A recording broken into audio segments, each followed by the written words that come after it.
Um, Before we get started, just a friendly reminder, if you enjoy the video, make sure to subscribe to the channel and hit that like button so you don't miss out on all the movie scoops. Have you ever wondered what really happens behind superhero movie budgets? How does a big film like Superman end up tangled in rumors, headlines, and eyebrow-raising numbers before it even premieres? The situation is about as dramatic as a showdown in Metropolis, and it all kicked off when James Gunn, the director at the center of this storm, took to the press to brush off internet chatter about out of control spending on his next Superman movie. Gunn insisted that stories claiming the film needs to rake in $700 million to break even are mostly hot air. He argued that things aren't nearly as dire as the headlines suggest, likening some of the panic to a Hollywood tall tale.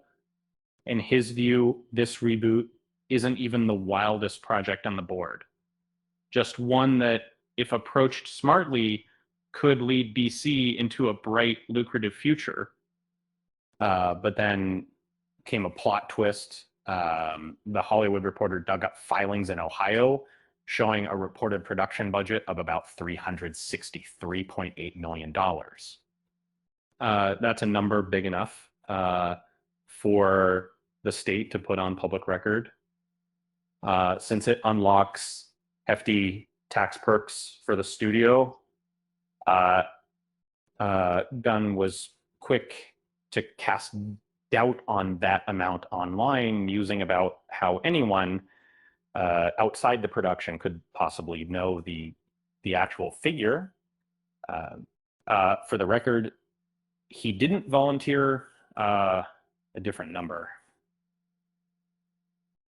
Zooming out, some reports say DC Studios actually expects its real expense, after accounting for tax breaks and other incentives, to land closer to $225 million, while others stand by the higher gross figure. And just when the dust was starting to settle, someone tossed extra fuel on the fire.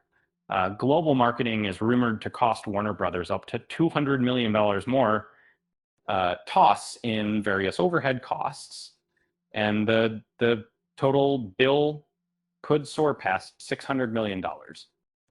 With all this, the break-even to date gets even messier.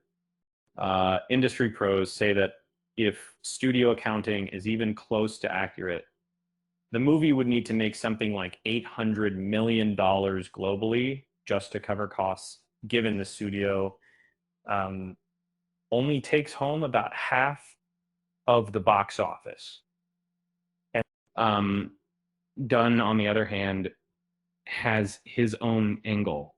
He takes tax breaks seriously and points to money that can roll in long after the opening weekend, whether it's streaming deals, international TV rights, or mountains of Superman plushings flying off shelves.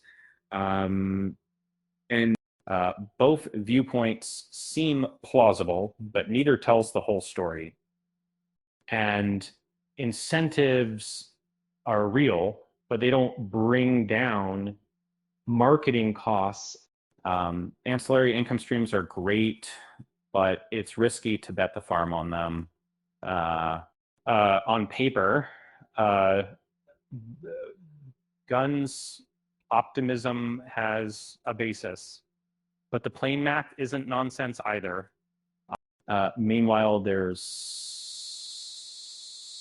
another layer. DC hasn't exactly been flying high lately at the box office. Recent movies like Shazam, Fury of the Gods, and The Flash fizzled out, while even Marvel has had trouble generating their usual magic. So this Superman reboot carries more than just a cape on its shoulders. It's intended to tick off the new DC universe with sequels and spin-offs waiting in the wings. Gunn, for his part, is no stranger to swatting away rumors online, from correcting wild guesses about plot and tone to poking gentle fun at outlets jumping the gun. He's played referee more than once. But this time, the numbers aren't coming from shadowy internet leakers. They're in black and white from government and industry reports. Now, Gunn faces a tricky choice. Keep batting away the budget chatter as overblown, or admit that this movie might be the most expensive hero in the universe. At this point, maybe Superman himself should come out of the books. After all, X-ray vision might finally help spot where the cash is flying. With that said, thanks for watching, and until next time,